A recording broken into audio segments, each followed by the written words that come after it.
y últimamente asesinado, como fue el caso del socio de la costa, Macho, Alejandro chico. Castro.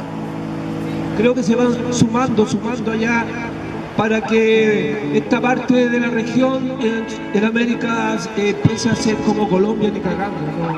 No va bien eso, no me refiero a lo peyorativo, sino que asesinar la lucha social es lo que tienen de mano el poder, y esta es la mayor demostración de eso.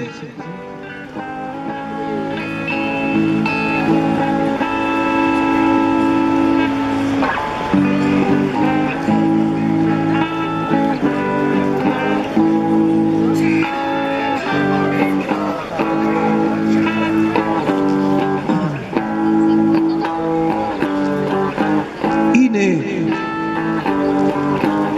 o indio no estandarizado.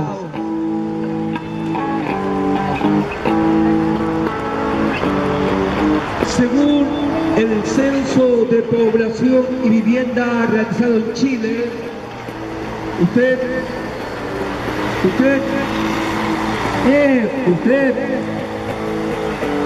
se considera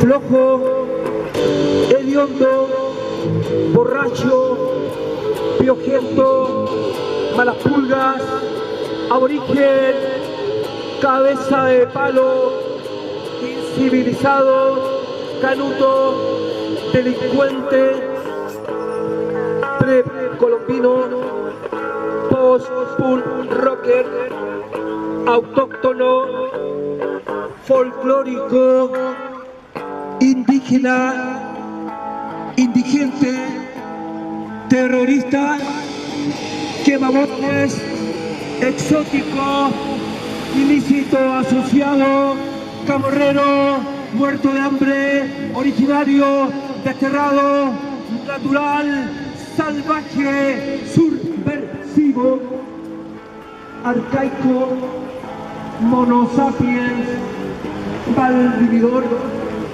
malmoridor, analfabeto, bárbaro, inculto, primitivo, nativo, no nato, siempre eso, minoría étnica,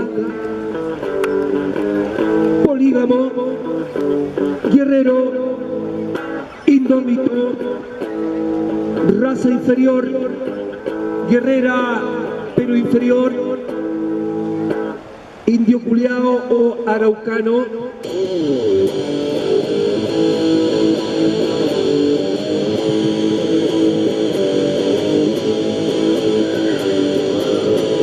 acepciones nunca consultadas a boca mapuche.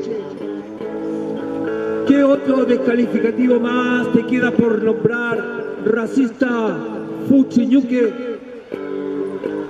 Que te quede claro, demórate un poco más y di mapuche. La boca te quedará ahí mismo.